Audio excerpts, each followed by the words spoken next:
Olá, boa noite.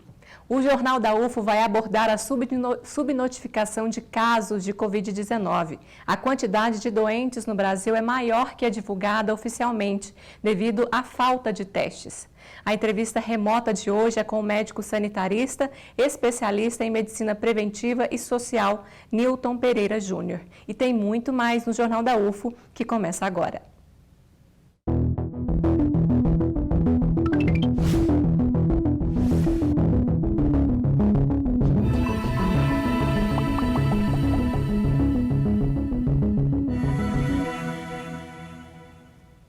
E para começar o giro de notícias de hoje, vamos ao boletim informativo da comunicação da Universidade Federal de Uberlândia. Boa noite, Larissa. Boa noite a você que acompanha o Jornal da UFO. O Programa de Educação Tutorial do curso de Nutrição da Universidade Federal de Uberlândia está com inscrições abertas para a definição de sua logomarca. Se você tem interesse em participar, deve ser estudante do curso de nutrição e pode participar com quantos trabalhos você desejar. Os trabalhos devem ser enviados ao e-mail do PET até o dia 20 de maio. Os ganhadores receberão menção honrosa, livros e outros prêmios. Se você quer saber mais detalhes sobre como participar desta escolha da logomarca do PET, acesse o nosso canal comunica.ufo.br. Que o momento é difícil, todos nós sabemos, mas você saberia diferenciar, por exemplo, uma falta de ar provocada por ansiedade do sintoma da Covid-19? Um texto no site da Pró-Reitoria de Assistência Estudantil, desenvolvido por psicólogos, vai te ajudar neste momento. Olha só o recado da nossa psicóloga Michele Falco. Olá, eu sou Michele, sou psicóloga da Divisão de Saúde da Pró-Reitoria de Assistência Estudantil da UFO. Neste momento de pandemia, muitas pessoas estão se percebendo mais ansiosas, mais preocupadas, com maior tensão no seu dia a dia. Isso é algo esperado para o momento, mas muitas vezes as pessoas podem ficar em dúvida se o que estão vivenciando é ansiedade, se é um episódio de pânico ou se é a falta de ar característica da Covid-19, que é a doença que estamos enfrentando neste momento. Saber essa diferenciação é importante para que a pessoa possa buscar a orientação mais adequada para a sua situação. Nós da DISAL preparamos um texto que está disponível no site da PROAI, que traz mais informações sobre isso, maiores informações, orientações e dicas de cuidado para que a pessoa possa vivenciar este momento de uma forma mais tranquila. Para acessar, basta ir em www.proai.ufo.br. Muito obrigada. O Fórum de Instituições Públicas de Ensino Superior do Estado de Minas Gerais, o FORIPES, divulgou uma nota manifestando apoio irrestrito à Fundação de Amparo à Pesquisa do Estado de Minas Gerais, a FAPEMIG, enquanto agência promotora da ciência, tecnologia e inovação. A nota reforça: neste momento em que o Estado de Minas Gerais enfrenta graves problemas econômicos, em meio a uma pandemia global de efeitos dramáticos, entendemos que a FAPEMIG deve ser fortalecida como parte central da construção das soluções. Este fórum coloca-se à disposição das autoridades estaduais e da FAPEMIG para continuar com a parceria estabelecida com vistas a induzir e fomentar a pesquisa e a inovação científica e tecnológica para o crescimento do Estado de Minas Gerais. A nota na íntegra você pode acessar no nosso portal de notícias, o comunica.ufo.br. Aliás, eu gostaria de reforçar ainda os nossos canais oficiais de comunicação da UFO. É o nosso portal, comunica.ufo.br, e nossas redes sociais, no Facebook e no Instagram, @ufo_oficial. Por hoje é só. Eu sou Eliane Moreira e este é o boletim informativo da Diretoria de Comunicação da UFO. O Fórum Nacional de Pró-Reitores de Pesquisa e Pós-Graduação publicou ontem uma nota pedindo a reformulação da pré-chamada do PIBIC, Programa de Iniciação Científica e Tecnológica. O FOPROP, quer que seja mantida a formação de pesquisadores nas ciências básicas, humanidades e sociais aplicadas. Isso se deu porque o Ministério da Ciência, Tecnologia, Inovações e Comunicações, por meio de comunicado publicado no dia 23 de abril, anunciou que abrirá chamada para iniciação científica com financiamento prioritário para algumas áreas de tecnologia. E ao definir áreas prioritárias, o Ministério deixou de fora alguns segmentos. A gente confere agora o depoimento do diretor do Instituto de Ciências Sociais sobre esse assunto. Olá, nós assistimos recentemente à publicação no site do CNPq das novas linhas de prioridade de investimento, de financiamento, de bolsas de iniciação científica. A iniciação científica é o primeiro passo dado pelo estudante na construção da sua carreira acadêmica. Para que formemos pesquisadores e pesquisadoras, é preciso fazermos a iniciação. A iniciação é o momento em que o estudante conhece as primeiras técnicas de pesquisa, os primeiros métodos, vê a dificuldade e os caminhos habituais para se encontrar um objeto de pesquisa, a elaboração de um problema, a aplicação de um conjunto de procedimentos para encontrar respostas. E é nesse momento que ele descobre seus temas favoritos, que vão, de uma certa forma, delinear toda a sua trajetória acadêmica. Quando o governo resolve escolher algumas áreas prioritárias, ele vai automaticamente inflar algumas e desidratar outras. As áreas de ciência básica são aquelas áreas que dão suporte para ciências aplicadas. Sem elas não temos ciências aplicadas. As áreas de humanidades são responsáveis pela reflexão sobre um conjunto de problemas da humanidade. Não só se reflete, como aponta a solução. Então, se nós priorizarmos e deixarmos à míngua as áreas de ciências básicas e ciências humanas, há uma tendência que no longo prazo nós não tenhamos mais iniciação científica nessa área e, ao mesmo tempo, aqueles estudantes que da iniciação científica tomariam gosto pelo mestrado e doutorado também não farão nessas áreas. As revistas acadêmicas que recebem artigos nessas áreas também não os receberão. Então, num prazo de 10, 20 anos, nós teremos exauridas as produções científicas nessas áreas, por falta de financiamento. É um crime contra a ciência, é um crime contra a liberdade acadêmica, é um crime contra a produção de reflexão em ciência básica e humanidade. É preciso que toda a comunidade acadêmica, que toda a sociedade se alie nessa luta para reverter essa prioridade. O que o governo tem mostrado com esse projeto é o interesse de efetivar simplesmente um desenvolvimento calcado em áreas que ele julga estratégicas, do ponto de vista tecnológico. Mas é preciso reafirmar que a tecnologia ela precisa ser desenvolvida para resolver problemas nacionais. Alguns deles não estão listados naquele conjunto de áreas prioritárias do governo. Então, em nome da defesa da ciência, em nome da defesa da liberdade acadêmica, em nome da defesa da soberania nacional, do desenvolvimento tecnológico, em nome da defesa de um conjunto de programas de mestrado, doutorado, revistas acadêmicas nessas áreas, eu peço para que a comunidade acadêmica se vincule, se una, se mobilize contra esse projeto do CNPq de reforçar algumas áreas ditas prioritárias de tecnologia para investimento em iniciação científica. Na sequência, você confere o avanço diário dos números de Covid-19 em Minas e Uberlândia com Júnior Caritel. Olá, boa noite. Em Minas Gerais, o número de óbitos confirmados com coronavírus é de 94 casos, de acordo com o boletim epidemiológico publicado hoje pela Secretaria de Saúde de Minas Gerais. Até o momento, são 2.452 casos confirmados de Covid-19 aqui no estado. 661 casos de óbitos suspeitos estão em investigação.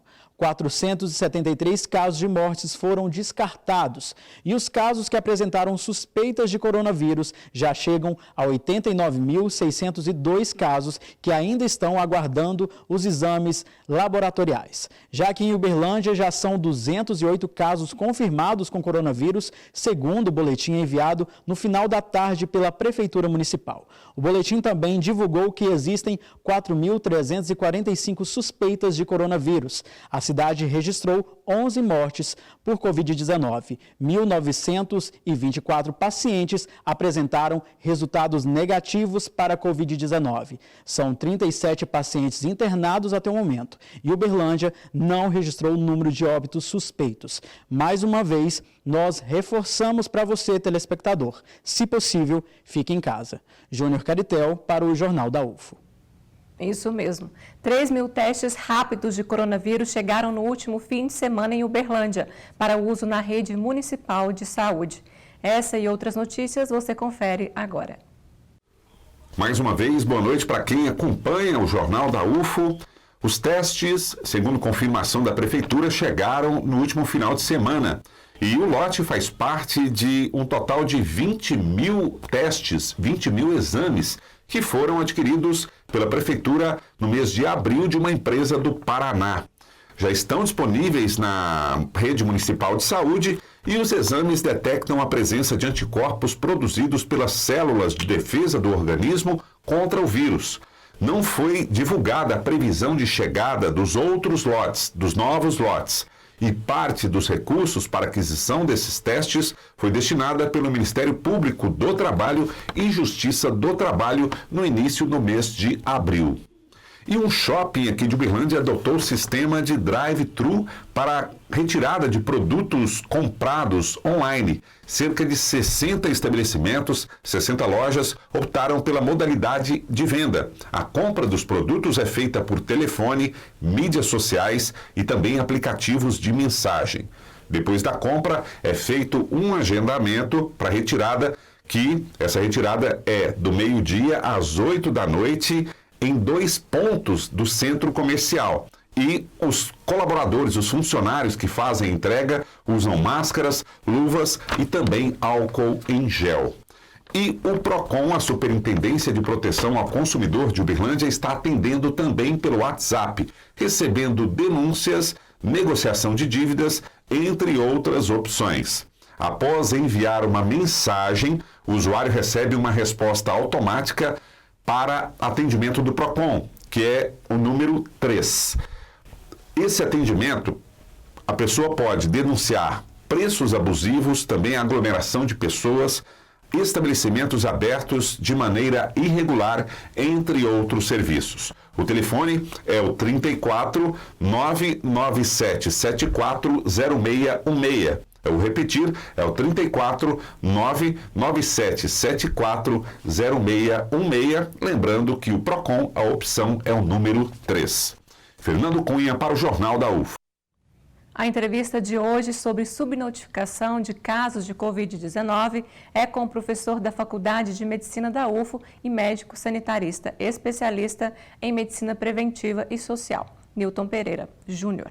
Explica pra gente esse cenário, professor. A subnotificação é a diferença entre o número de casos reais que circulam na população em geral, de pessoas doentes, pessoas que têm o vírus, com o número de casos confirmados por algum exame diagnóstico. Em geral, numa epidemia, em uma pandemia, principalmente de vírus que tem uma alta taxa de transmissibilidade, de fácil contágio, em geral, sempre existirá subnotificação, porque o vírus circula muito rapidamente na população em geral e porque esse tipo de doença, ela apresenta um número grande de pessoas portadoras do vírus e que são assintomáticas, que não apresentam sintomas da doença. No caso do coronavírus, isso chega a mais de 80%. Então há, de fato, no Brasil, assim como em todos os países do mundo, uma subnotificação normal das epidemias e das pandemias.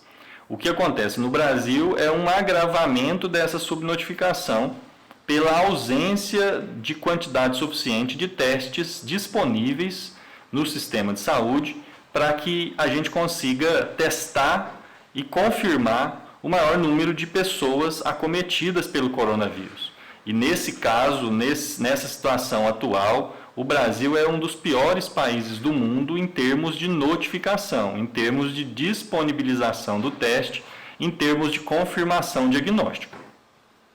Certo. E quais impactos um grande número de subnotificações pode causar? E isso também engana a curva de achatamento, professor? Com certeza, quando um sistema de saúde possui um número grande de casos subnotificados, de casos não registrados, os gestores públicos, as autoridades sanitárias não conseguem ter informações suficientes para a tomada de decisão correta. Quando nós avaliamos um contexto onde o número de casos confirmados representa 5, 10% do número real de casos, obviamente o planejamento do sistema de saúde ele vai ser bastante subdimensionado consequentemente. Se a gente espera ter 10 vezes menos casos do que existe na realidade, o sistema de saúde vai se organizar para que a gente tenha 10 vezes menos leitos de UTIs, de enfermarias, 10 vezes menos respiradores, 10 vezes menos testes. Com certeza, a subnotificação é um dos principais responsáveis pela falta de gestão e pela falta de planejamento da rede de atenção à saúde no Brasil. Em alguns estados, de forma muito mais drástica, principalmente quando estamos mais próximos do pico da incidência da doença, como já conseguimos ver em Manaus, em Belém, em Fortaleza, em São Luís, em São Paulo, mas em breve acontecerá situação semelhante em outros estados, em outras capitais, em outras cidades. Então, a subnotificação causa um impacto enorme na desorganização do sistema.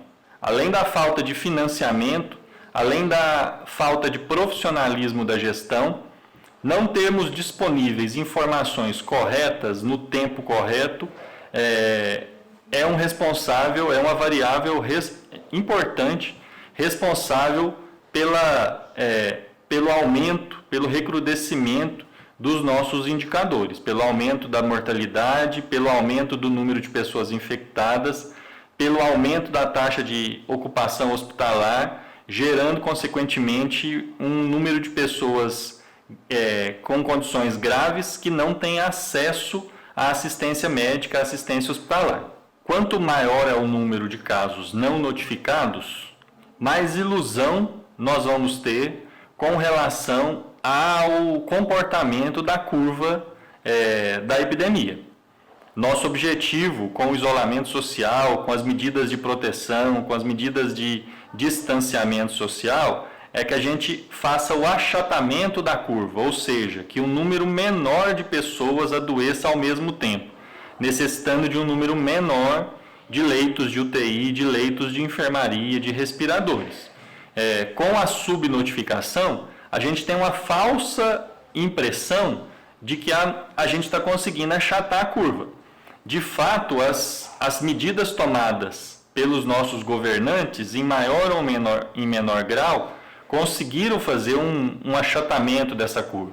Mas nós não conseguimos ter a real dimensão desse achatamento, porque nós não temos testes disponíveis para toda a população, nem para uma quantidade significativa das pessoas que estão adoecendo e que estão procurando serviços de saúde, fazendo com que a gente tenha uma sensação de que a pandemia no Brasil não está tão grave quanto já esteve na Europa, nos Estados Unidos e em outros países do mundo.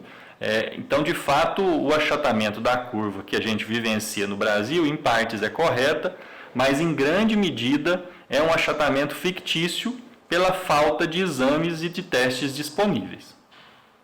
Vamos agora a uma pequena pausa na entrevista para as orientações sobre os testes rápidos de Covid-19. Veja na reportagem. Os testes rápidos aprovados pela Anvisa vão analisar o estado imunológico do paciente, ou seja, vai apontar se o organismo já produziu os mecanismos de defesa contra a doença. De acordo com a agência, esses anticorpos são detectados a partir de 10 dias após o início dos sintomas. As farmácias têm uma grande capilaridade em cidades no interior de toda Minas Gerais e do Brasil, onde muitas vezes o acesso é só o farmacêutico. Então esse teste rápido, ele traz acesso E o farmacêutico, que é um profissional de saúde, vai interpretar esse resultado e poder encaminhar esse paciente ou para uma quarentena ou para o serviço médico. Ele tem esse período de 7 a 10 dias devido à incubação que o vírus tem em relação ao nosso organismo. Ou seja, o vírus nosso organismo ainda está criando anticorpo para esse vírus. E a partir do 7º dia, a gente já tem aquele anticorpo IgM no nosso organismo e o teste rápido consegue identificar. A nota da Anvisa também indica que o resultado do teste não pode ser usado como informação absoluta para a detecção da doença. O diagnóstico final deve ser interpretado por profissionais de saúde em associação com dados clínicos e outros exames laboratoriais. Se o paciente fizer o teste rápido e nesse teste vier positivo, é muito importante que esse paciente passe no seu médico para identificar essa positividade e esclarecer todas as dúvidas frente ao coronavírus, pois existem diferenças nos testes rápidos. Aquele teste que vier positivo do IgM, tanto quanto o IgG, são diagnósticos diferentes, tá? Então quer dizer que o IgM ele mostra o vírus ativo, o anticorpo ativo no nosso organismo. E o IgG ele já mostra o anticorpo antigo, que é aquela célula de memória que a gente desenvolveu dentro do nosso organismo. Somente o seu médico pode diagnosticar, identificar, orientar e realizar o melhor tratamento para o paciente. Se esse teste for negativo e o paciente tiver com sintomas, mesmo assim é necessário que o farmacêutico encaminhe este paciente ao médico. O profissional ainda alerta: se os sintomas se agravarem, o melhor é procurar uma ajuda profissional. Se os sintomas iniciarem, como falta de ar, febre, mal-estar, já é recomendado que o paciente passe no seu médico, tenha orientação correta e o seu médico, com capacidade de diagnóstico, vai solicitar o exame para esse paciente. De volta com a entrevista, o que podemos fazer para rever o quadro e reduzir os índices de subnotificação, professor? O que os governos precisam fazer é, além de se organizarem melhor no sistema de vigilância integrado, unificado, o que ainda não estamos visualizando claramente no Brasil, os municípios não estão trabalhando de forma integrada, solidária, cooperativa, cada um por si. Há uma falta de integração regional e estadual. As ações para combater qualquer tipo de epidemia, principalmente uma pandemia como nós vivenciamos atualmente, elas não podem ser separadas, elas não podem ser desarticuladas em cada município. São ações interrelacionadas do ponto de vista municipal, estadual, com um comando claro, unificado e centralizado em Brasília, no Ministério da Saúde, que dê as diretrizes nacionais para todos os estados e, a partir daí, cada estado e cada município tomar suas condutas de forma integrada. Não vemos isso. A subnotificação agrava esse processo de desintegração, de falta de informação. A disponibilidade de mais exames ela é urgente, ela é para ontem. O Brasil é o país no mundo hoje que menos faz testes na sua população, na proporção de pouquíssimos testes, menos de 1.000 testes por 1 milhão de habitantes, enquanto outros países do mundo fazem 100.000, 200.000 testes por 1 milhão de habitantes.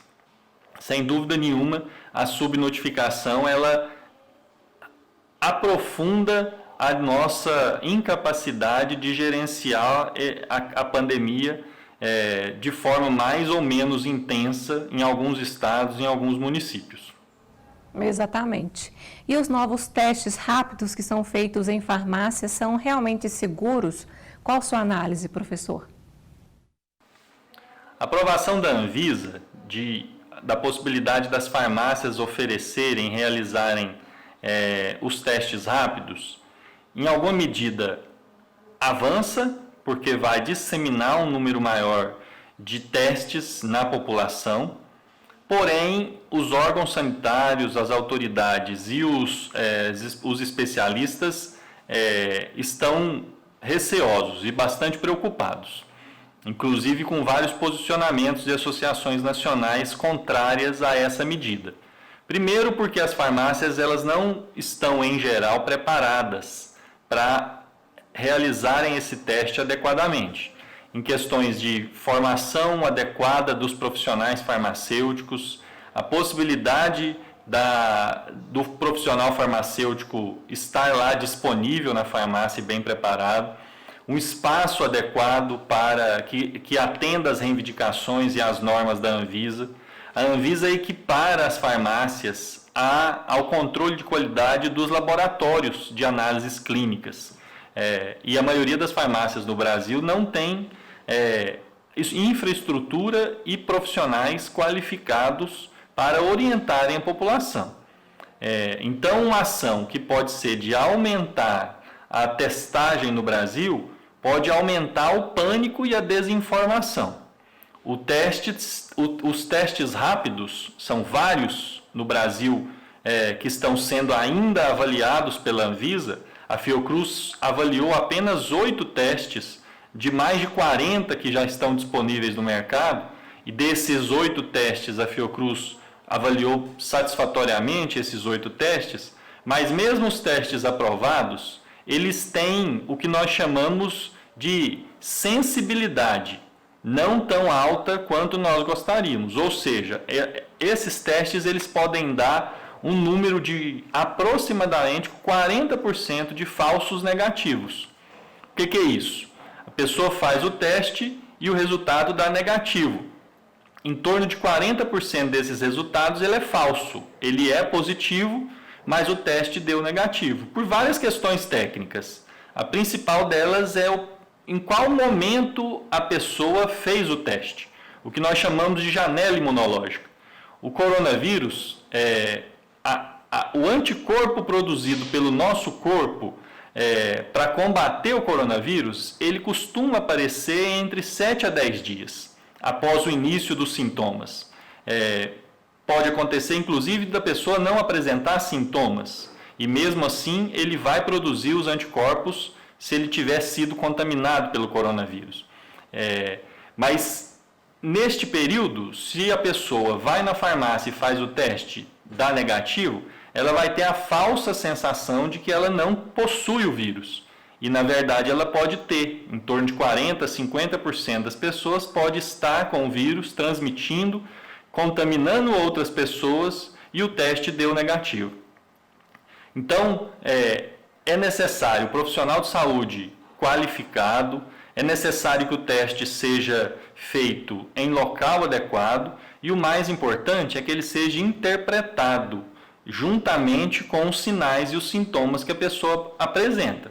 Por isso que a recomendação é que esse teste seja sempre apresentado a algum serviço de saúde, ao médico da unidade básica, ao médico do pronto atendimento, para que este profissional possa orientar adequadamente o cidadão com relação ao teste positivo ou ao teste negativo. Mas é um avanço a gente poder ampliar o número de pessoas que vão ter acesso aos testes, com a segurança e com a eficiência adequadas em cada um desses equipamentos, desses exames que vão estar disponibilizados. Daqui a pouco voltamos com a entrevista. A gente tem visto que um gesto de solidariedade vale mais que 1000 palavras. Então, todos nós podemos ajudar de alguma forma. E a questão dos leitos precisa de uma atenção especial. O grande problema de Uberlândia é a questão de leitos. Um déficit de leitos entre UTIs e ambulatoriais em torno de 700 leitos. A rede pública e também a particular, ela já é estrangulada. Então, dificilmente se acha-se um leito vago de UTI em Uberlândia. Então, aí a necessidade da população participar, colocando um cálculo de 800 mil. Se 1% dessa população precisar de leitos, e nós não temos, por mais que o esforço que está sendo feito, nós vamos conseguir aumentar a rede em 300 leitos. Então, a importância da população se conscientizar, cada um fazer a sua parte, ficando em casa e nos ajudando a vencer esse momento sofrido para a sociedade. Mas é necessária a participação de todos.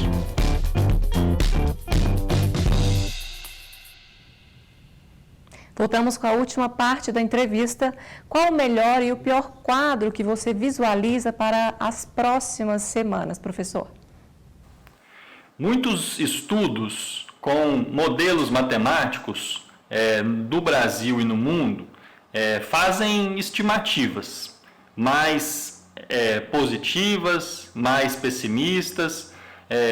O importante é que a maioria dos estudos, inclusive o estudo mais valorizado no momento, que é o do Imperial College de Londres, ele faz uma estimativa bastante aproximada para o cenário mundial, e ele coloca que o Brasil hoje é o país que mais apresenta taxa de contágio do coronavírus, maior inclusive do que a maioria dos países do mundo. Isso é um cenário extremamente preocupante. Quanto mais contágio nós tivermos, isso é sinal de que estaremos mais longe do pico da pandemia no nosso país. De forma bastante preocupante, o Imperial College coloca que no cenário mais otimista, com o governo assumindo todas as políticas de isolamento, de distanciamento social, de orientação à população, com o cancelamento de aulas, de comércio, ou seja, fazendo políticas restritivas de circulação, o Brasil teria, até o final da pandemia, em torno de 40, 44 mil óbitos. Isso é o cenário mais realista. Nós estamos, nesse momento, chegando próximo dos 8 mil óbitos e estamos longe do pico da pandemia. E os cenários mais pessimistas apresentam mortes que superam os 100 mil, 150 mil óbitos ao longo da nossa curva.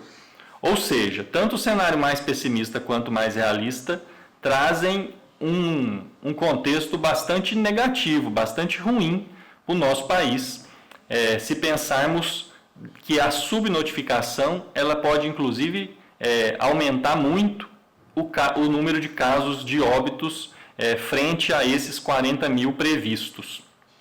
Um outro fator que nos preocupa bastante é que o Brasil apresenta nas últimas semanas um número de dias de aproximadamente 6 a 7 dias, dobrando o número de óbitos. A velocidade da evolução da curva dos óbitos, ela é hoje uma das maiores do mundo, chegando próximo ao que está nos Estados Unidos na pior fase. Então, este cenário de alta taxa de contágio, com a maior velocidade de óbitos, de crescimento dos óbitos no mundo, somado à falta de testes e somado à carência do sistema de saúde, principalmente na atenção hospitalar, fazem os epidemiologistas, os sanitaristas estarem extremamente preocupados que nas próximas semanas, o Ministério da Saúde coloca que nas próximas 8 semanas provavelmente atingiremos o pico, ou seja, ainda enfrentaremos 2 meses de crescimento exponencial do número de casos e do número de óbitos. Este é um cenário alarmante, não é para gerar alarmismo, mas para nos mobilizarmos e nos conscientizarmos da importância do isolamento social, do distanciamento, da manutenção das orientações de ficar em casa, para a gente poder diminuir a taxa de contágio, para a gente poder diminuir realmente o achatamento da curva. Muito obrigada pela entrevista e fica por aqui o Jornal da UFO de hoje. Se cuidem e boa noite. Tchau, tchau.